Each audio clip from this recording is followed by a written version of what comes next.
Lalam-piariana anisan'ny mampiasa olona anarivo maro ny fitrandrahana drakaka eto Madagasikara. 507 taona isa-taona ny vokatra miakatra amin'ilay karazana antsoina hoe silaserata. Raha velarana alaongo mahatratra 5,3 hektara no onenan'ny drakaka ankehitriny. Oritra tsy ho ela nefa izany tahiry izany raha tsy misy ny fepetra raisin'ny sehatra rehetra. Voakasika izany amin'ny fikajiana ny tontolo iainana sy ny fanarahan-dalàna noho ny fitrandrahana distafotra ny drakaka. Ny andrasana amin'ny drakaka ity zany dia isan'ny lalam-piariana mampidi-bola genetika izy ity ary misy maro zany no misehatra anatin'izany lalam-piariana izany na ny mpanjomy madinika zany hatrany amin'ireo mpanondrana raha misy fiaraha-miasana koa amin'ny rolay mpanambola vahiny izay Madagasikara. Izany hoe lalam-piariana lehibe sy goavana zany ny lalam-piariana drakaka. Izy ity zany mba ananantsika ny atao fitrandrahana maharitra, fitrandrahana ny arena lovain-jafy misy any anatin'ny velarany firenena moa zany hoe fitantanana an'ireo ny arena voajanahary mba ho lovain-jafy zany ary azo tombontsoa ho an'ny firenentsika. Dia misy fandaminana tsy maintsy apetraka zany satria amin'izao fotoana izao dia mikatona ny fanjonoana drakaka zany zao. Ary isokatra io amin'ny voalohan'ny volana novambra zany hoe misy campagne vaovao zany manomboka ny voalohan'ny volana novambra.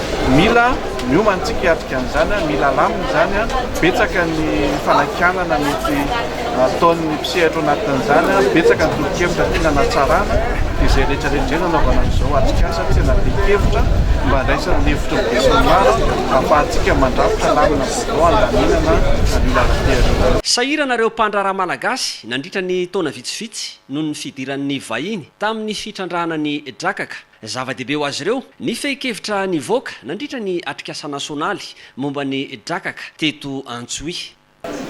Izahay aloha dia manantena tokoa satria matoa zany ny ministera nanao an'izao atrikasa izao dia misy fivoarana tiany atao zany ao anatin'izay zavatra zay. Dia misaotra ny fanjakana moa zany ministera amin'izay fiaraha-miasa izay satria tena nilaina efa ela mihitsy izahay mpandrarana angetahitan'izao atrikasa izao ka dia nandritra ny 2 andro zay zany afaka ny fampizara hevitra daholo ny rehetra satria moa zany tena olana taminay mpandraraha dia tsy afaka niasa zany mpandraraha gasy ny exportateur tato anatin'ny fotoana 3 taona makaty raha nikahako manokana moa zany dia teo amin'ny herintaona teo zay dia lasa ohatrany hoe monopole fotsiny zany ny sisa izay no nikian'ny rehetra moa zany ny majorité dia nanankinan'izay rehetra izay hoe lasa vahiny saika vahiny sinoa daholo zany no mi-exporté an'ilay drakaka. Fa le opérateur gasy izay nanao an'ilay asa hatramin'izay lasa tsy afaka nanao an'ilay export an'ilay drakaka zany tatoato. Ka izay hevitra zay moa zany dia izay fanakianana zany nataon'ny rehetra teto dia nivoaka moa ny sosokevitra hoe tokony ho priorisena kosa ny mpandraraha malagasy amin'io asa drakaka io. Fahazahon-dalana manangom-bokatra drakaka miisa 900 no navoaka tamin'ity taona 2024 ity. Raha efatra no manomby fitrandrahana ny drakaka eto amintsika dia ny faritra Boeny, Menabe, Sofia ary Sava.